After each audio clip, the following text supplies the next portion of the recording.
क्या ईश्वर है? क्या ईश्वर है? क्या ईश्वर का कोई अस्तित्व है? कोई अस्तित्व है? क्या वह दिखाई देता है? क्या वह दिखाई देता? यदि तो वह दिखता कैसा?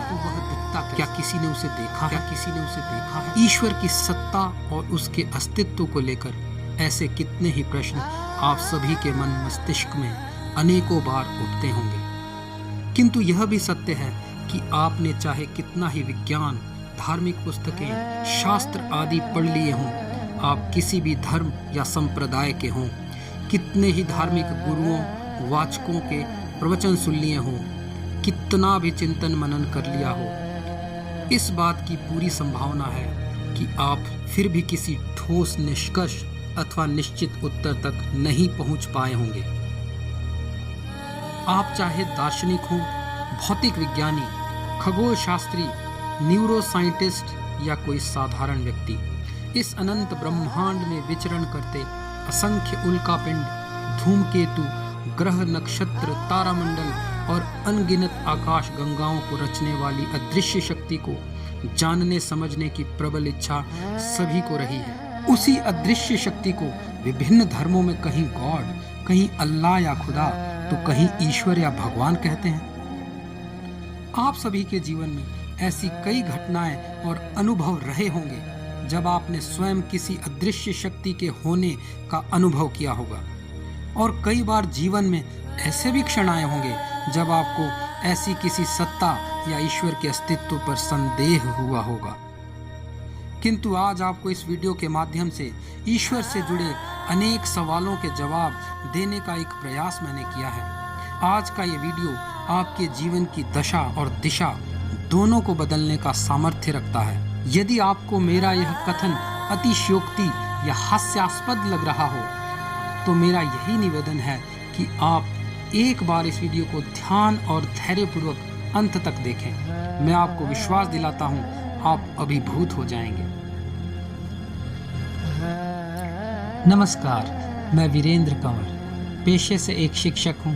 हिम और वनों से आच्छादित हिमालय की गोद में बसे उत्तर भारत के पर्वतीय प्रदेश देवभूमि हिमाचल से हूँ। 20 वर्षों के अध्यापन, विज्ञान, प्रकृति और अध्यात्म में अपनी गहन रुचि और अध्ययन से जो कुछ जान पाया हूँ, उसी का सार संग्रह आज के इस वीडियो में अपने YouTube चैनल के माध्यम से आप तक पहुँचाने का प्रयास कर रहा हूँ। धन, अर्थ अथवा लोकप्रियता को पाना मेरा लक्ष्य नहीं। एक शिक्षक के रूप में ज्ञानार्जन और ज्ञान प्रसार को ही अपना मूल कर्तव्य और उद्देश्य मानकर इस YouTube चैनल का निर्माण किया है। आशा है मेरा यह प्रयास सभी देखने वालों के लिए उपयोगी साबित होगा। तो चलिए अब और विलंब किए बिना करते हैं आज का ये वीडियो शुरू। साइंस और स्पिरिचुअलिटी अर्थात विज्ञान और अध्यात्म, ज्ञान की वो धाराएं हैं जिन्हें आज तक एक दूसरे के विरोधी और प्रतिद्वंद्वी के रूप में देखा जाता रहा है। किंतु आपको यह जानकर आश्चर्य होगा कि विज्ञान की शाखाएं जैसे कॉस्मोलॉजी, एस्ट्रोफिजिक्स, न्यूरोसाइंस और क्वांटम फिजिक्स की नवीनतम खोजें ना चाहकर भी वैज्ञानिकों को प्राचीन भारतीय ऋषि मनीषियों, विचारकों द्वारा वेदों, उपनिषदों में वर्णित ब्रह्मांड की उत्पत्ति और ईश्वर के स्वरूप आदि की व्याख्याओं और निष्कर्षों की ओर ही ले जाती दिखाई दे रही है। अतः ईश्वर के वास्तविक स्वरूप, उसके अस्तित्व, शक्ति, कार्य आदि से संबंधित संपूर्ण उत्तर प्रमाण सहित आज के इस वीडियो में आपको मिलने वाले हैं। YouTube पर आपको ब्रह्मांड और ईश्वर के अस्तित्व से जुड़ी अनेक वीडियोस देखने को मिल जाएंगी, लेकिन इस वीडियो में आपको उन प्रश्नों के जो उत्तर मिलने वाले हैं वह आपको और आपके संपूर्ण दृष्टिकोण को ही बदल कर रख देंगे।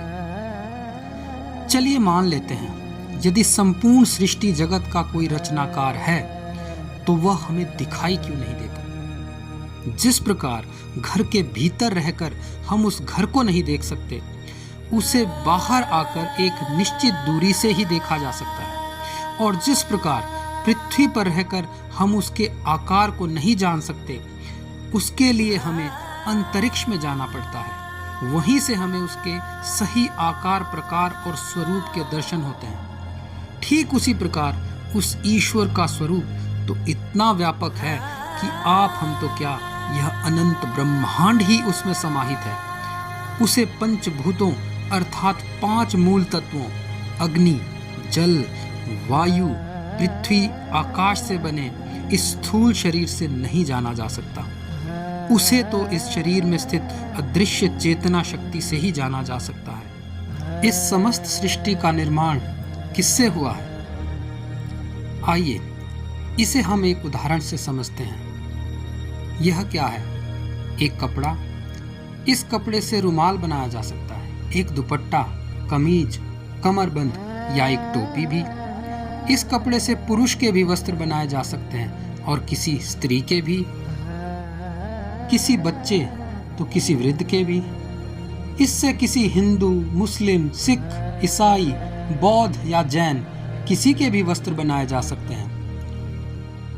अर्थात सभी प्रकार के परिधानों की मूल निर्माण सामग्री कपड़ा ही है। ठीक उसी प्रकार जिस धागे से इस समस्त संसार का ताना बाना बुना गया है वह एक ही है, वह ब्रह्म है। उसे ही हम विभिन्न धर्मों में गॉड, ईश्वर या खुदा कहते हैं।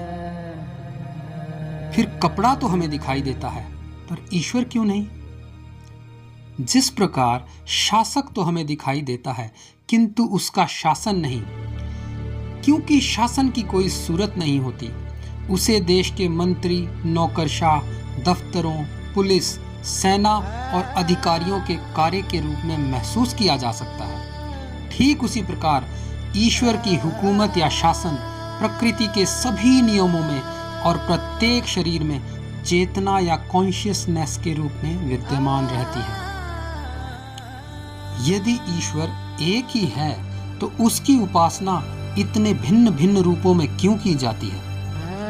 ईश्वर में आस्था रखने वालों को हम 2 वर्गों में विभाजित करते हैं। एक वह जो ईश्वर के साकार अथवा सगुण रूप की उपासना करते हैं, अर्थात वे जो ईश्वर को मूर्त रूप में स्थित मानकर उसकी पूजा करते हैं, और दूसरे वे जो ईश्वर के निर्गुण अथवा निराकार रूप की उपासना करते हैं।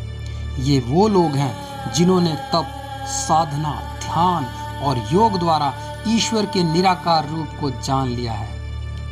ईश्वर को सगुण या मूर्त रूप में देखने वाले साधारण बौद्धिक स्तर वाले लोग होते हैं। कुछ लोग ईश्वर को सृष्टि के कण कण में देख पाते हैं, और जो लोग ईश्वर को सृष्टि के कण कण में नहीं देख पाते उन्हें ईश्वर के किसी मूर्त रूप अर्थात किसी मूर्ति में ध्यान लगाकर उपासना करने की सलाह दी जाती है। किसी मंदिर में रखी मूर्त उसी ब्रह्म की सूरत या प्रतीक है। आप ईश्वर को कैसे देखते हैं? शिव, विष्णु, ब्रह्मा या किसी देवी के रूप में?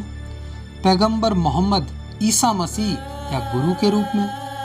यदि ईश्वर एक ही है तो फिर इन सब में कौन ईश्वर है? वह ईश्वर जब सृष्टि की रचना करता है तो सृष्टिकर्ता ब्रह्मा कहलाता है। सृष्टि संचालक और पालनहार के रूप में वही विष्णु है, और वह जब सृष्टि का विनाश करता है तो वह प्रलयंकारी शिव कहलाता है। जिस प्रकार एक ही स्त्री उसके पति के लिए उसकी पत्नी, माता पिता के लिए उनकी पुत्री, भाई के लिए उसकी बहन और उसकी संतान के लिए उनकी माता कहलाती है, ठीक उसी प्रकार ब्रह्मा, विष्णु और शिव 3 अलग अलग शक्तियां ना होकर एक ही ईश्वर की असीम शक्ति की भिन्न भिन्न अभिव्यक्तियां हैं। इस प्रकार प्रत्येक व्यक्ति अपनी अपनी समझ और विश्वास के अनुरूप ही ईश्वर को भिन्न भिन्न रूपों में देखता और मानता है। जब कोई उसकी स्त्री रूप में उपासना करता है तो वह देवी कहलाती है, कोई मातृ रूप जगदम्बा के रूप में, तो कोई जगत पिता ब्रह्मा के रूप में, कोई मित्र तो कोई प्रिय के रूप में, और कोई उसकी पूजा प्रकृति के रूप में करता है। ये सभी रूप कुछ और नहीं, उस ईश्वर की ही भिन्न भिन्न अभिव्यक्तियां हैं। जाकी रही भावना जैसी, प्रभु मूरत देखी तिन तैसी। जिसे प्रभु के जिस रूप ने आकर्षित किया उसने उसी रूप में उसकी उपासना की। एकम सत्य विप्रन बहुधा वदंती, अर्थात सत्य केवल एक है, वही ब्रह्म है, वही ईश्वर है। विद्वान उसे भिन्न भिन्न नामों से पुकारते हैं। तो आज के इस वीडियो में हमने भारतीय दर्शन से मिले ज्ञान के आधार पर ईश्वर के अस्तित्व और ब्रह्म स्वरूप को जानने का प्रयास किया। यद्यपि ईश्वर के वास्तविक स्वरूप की सही व्याख्या करना किसी के लिए भी सर्वथा असंभव है, फिर भी आशा करता हूँ कि ब्रह्म को समझने समझाने का मेरा ये छोटा सा प्रयास आपको पसंद आया होगा। किंतु जो लोग ईश्वर के होने का वैज्ञानिक आधार और प्रमाण चाहते हैं, उनके लिए विज्ञान जगत में हुई नवीनतम खोजों के आधार पर ईश्वर की सत्ता को सिद्ध करने का प्रयास मैंने अपनी अगली वीडियो में किया है। मेरा अगला वीडियो साइंस वर्सेस स्पिरिचुअलिटी आपके लिए एक लाइफ चेंजिंग एक्सपीरियंस साबित होगा, यह मेरा दावा है। और यदि आज का ये वीडियो आपको अच्छा लगा हो तो आप इसे लाइक, शेयर और सब्सक्राइब कर सकते हैं। बेल आइकन दबाकर आप मेरी आने वाली वीडियो की नोटिफिकेशन भी पा सकते हैं। अपना कीमती समय देने के लिए आपका बहुत बहुत धन्यवाद।